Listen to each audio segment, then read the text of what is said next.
You're listening to All the Pieces, a podcast created to keep you informed.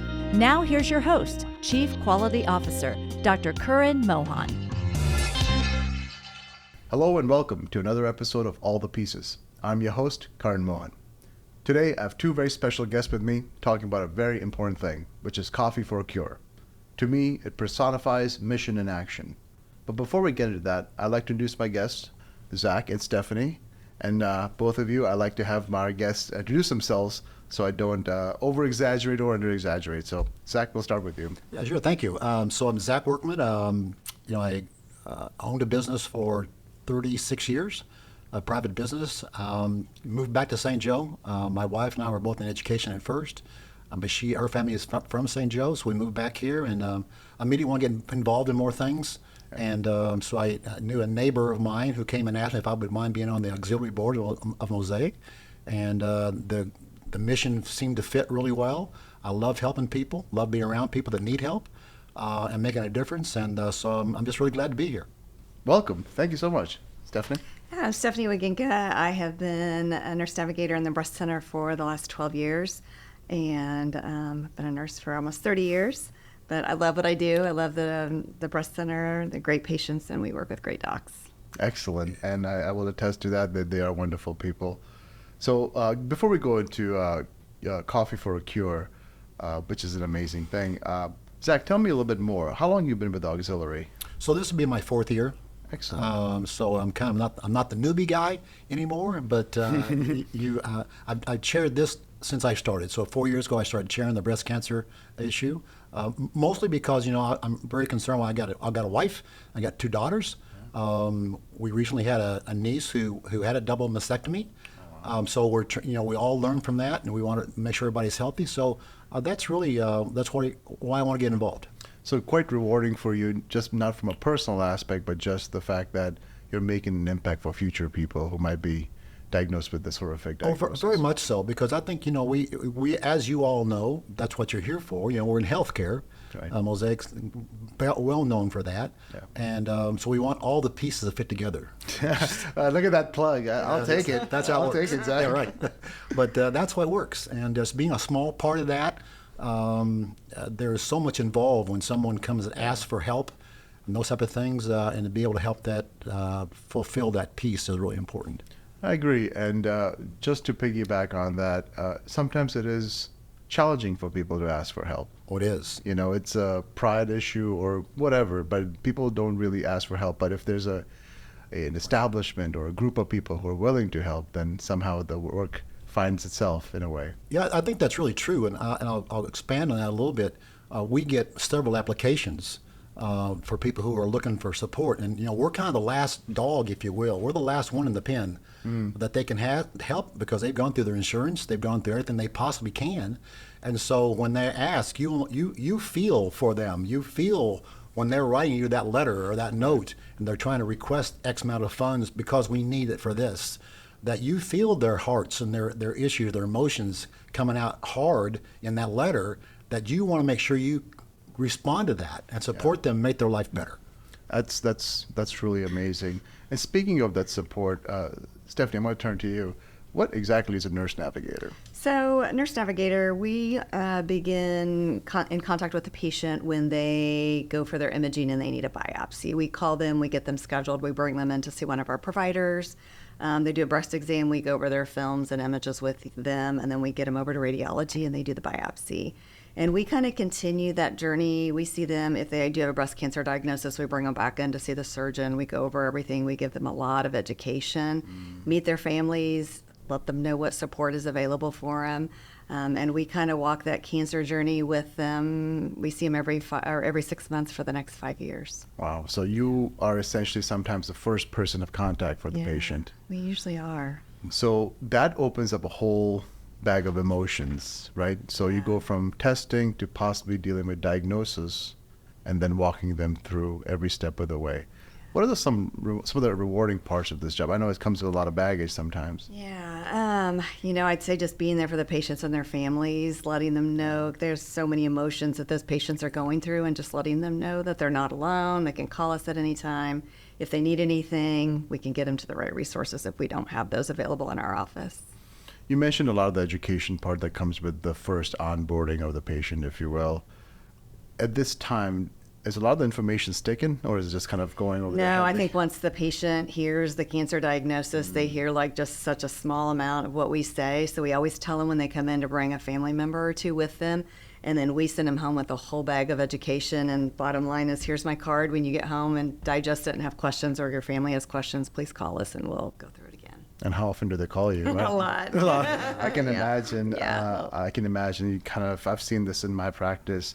Anytime you break a terrible news to anybody, they kind of have this glazed tunnel vision look, and that's when I know I need to stop and connect, Yeah. and then restart again if need be, or delay for a different time. So, I commend you for the great work you're doing. So, give me an example. I know we're talking about breast cancer today. I kind of hinted at it earlier. What are some of the needs you see women requesting? Especially the ones with new diagnosis of breast cancer. Yeah, it can be as simple as, because we do a lot of benign breast disease in our office as well. We run a high-risk clinic, and we also do a lot of genetic testing for family members.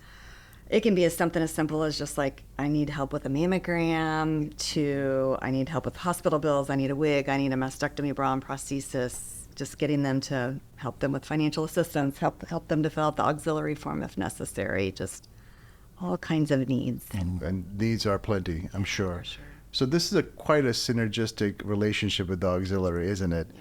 And the main event really is Coffee for a Cure. And I believe this is our 9th year this year that we're going into Coffee for a Cure. Have you worked with the Coffee for a Cure? Yeah, yes. Excellent. So, and just so I can get some numbers right, during the past 8 years, the Human Being, which is where the Coffee for a Cure event is held, has donated more than $73,000, and the auxiliary has matched every single one of those dollars, equaling $146,000. That's amazing. So why does auxiliary keep coming back to this mission, if you will? Yeah, well, I think a lot of it's because we feel the need to support. Yeah. Where she's talked about all the different emotions that take place and all their needs along the way. You think that you know somebody else. Well, it's always somebody else, right? That's Right. going to affect them. Then all of a sudden you realize it's affecting us. It's affecting your family. It's affecting those people, and you want to make sure you get those people taken care of the best way you possibly can. So the auxiliary, and I'll be honest with you, this is the first board I've ever been on, and I'm on several right now. I've been blessed that we don't have to raise money to give it to somebody else. Right. We actually are blessed that we can actually receive funds, and then through the requests, then we have a chance to meet their obligations and take care of them. Because I don't think that there's anything worse for anybody emotionally than to know financial stress. Yeah. If you can't pay your car payment because you got to pay a hospital bill, or you need to have support, or you can't make a house payment, we've gone anywhere from just some of those. And it's not just physical needs. It's not just helping them with the mammograms. People will ask, can I get some money just to pay for my car payment? Can I pay this because I'm afraid they're going to take my car? Because I'm out so far, I'm in so deep that I can't see the top of it to get back out again. And so for us, Human Being is a champion. I mean, they're the ones who have really made this take place, and our hats go off to them. We can't thank them enough. That's exactly right. First, that it's a great partner to have in the community. As a steward of the community's health, Mosaic has an obligation, as well as the stewardship necessary to make sure all our caregivers and our patients, as well, and sometimes there's the same people, are treated equally and fairly. But more importantly are the partners that we have in the community, because as much as we are a big health system, we are still a community health system. And at the end of the day, we need partners within the community. And you're absolutely right. Anytime anybody's diagnosed with cancer of any kind, the last thing you want them to worry about are the financial stressors, and those are aplenty. And that can really change the recovery, the way you get around to fixing your mindset to being in the fight or flight mode has gone. So what are the goals? You mentioned that you help them with all these needs. What are the goals the auxiliary has, outside of just generating the money? I think you mentioned you give them money for the payments. And are there any of the broader goals that the auxiliary does outside of breast cancer? That's really the one I'm mostly involved in terms of that. I know that we do other things as well, but this is probably our key focus. I mean, we do scholarships for young people who are going to get into the medical field. So we have an application for that if they want to get involved, and we give up to, I think, $9,000 in total scholarship money to help fund future people who get back into the medical field. So that's one thing that we do as well. $1,500 per individual, so you get 6 of those all every year. And surprisingly enough, you'd be surprised. We 2 years ago we decided that if you get it once, then if you want to reapply, you can do it again because they still need that support. Right, it's not a one and done type of thing. Right, yeah, education just happened once. Right. It's going to be a continuous field, and so we're able to do those things too at the same time. Excellent. And is the auxiliary looking to recruit additional members? Gosh, we're always looking for new members because your board goes off, right? Yeah. I mean, you got 6-year terms.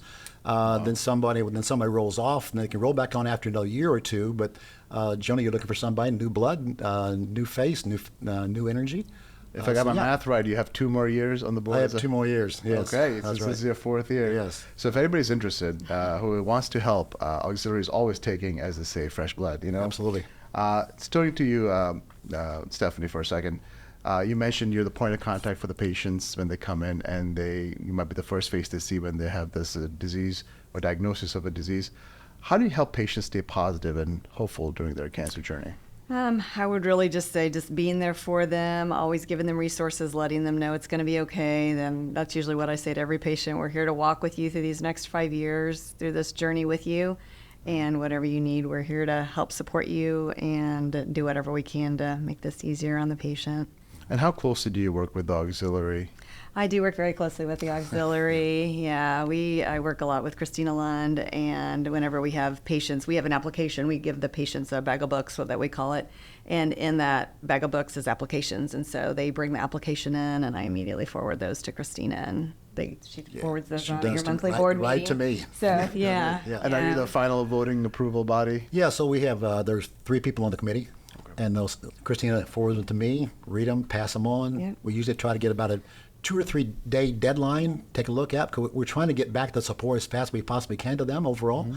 And I want to add one more thing too. It's interesting and it's kind of fun. The amount of appreciation you get back from the patients. We get thank you notes, and you get those thank you. Start reading those things. You feel their appreciation in that. They're very heartfelt. They're very heartfelt. And it's just great to be a part of that and realize you did make a difference in somebody's life. And that's why I try to tell our board members all the time, we're here to make a difference. And if we can do those things in a small way, we had one the other day for like $35, but it was $35 that they needed for something. Right. We've had them as high as $3,000 and $4,000. Wow. Whatever that means is that can make their life better and take some stress off of them. You just mentioned stress a little while ago. Yeah. Just stress is everything. You can't get better if you're stressed about things all the time. Right. So if we can do those things, then I feel like we've fulfilled our part. Absolutely, and that's much more important, like I said earlier, at the time when you have some uphill medical journey or battle you have to prepare yourself for. The last thing you want to work about is a patient or something. Mm-hmm. So so what does a turnaround time look like? Say if I'm a patient and I come to you and I have a need, and I say, hey, Stephanie, I have a need, I want to make my car payment.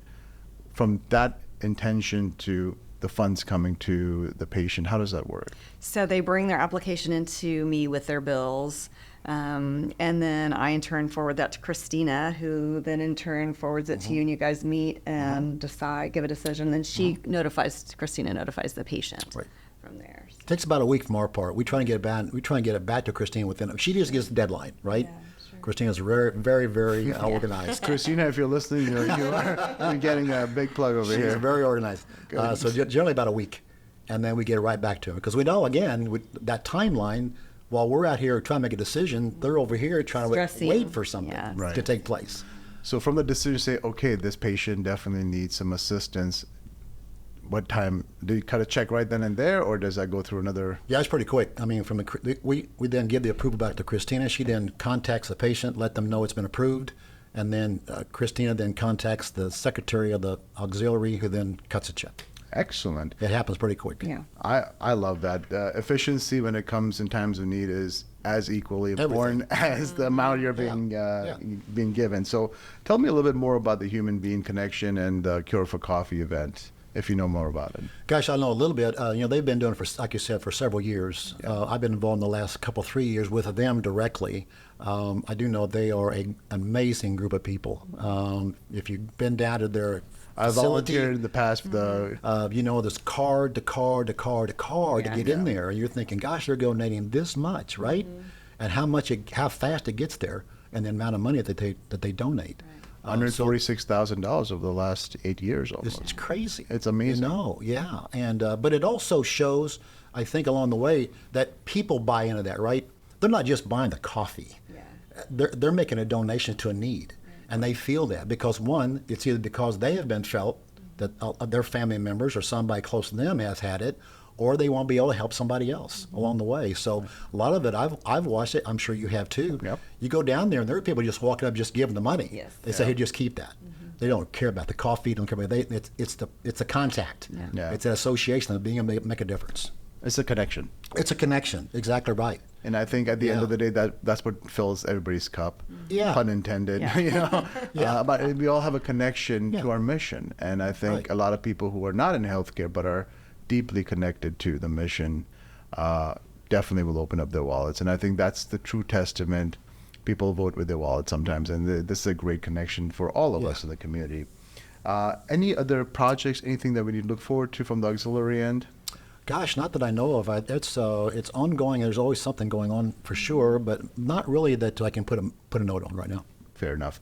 And Stephanie, if there's one thing you would like our listeners to know about nurse navigators, what would it be? I would say really that we're always here to support the patients, and we do everything that we can to help them through this cancer journey to ease their anxiety and their stresses.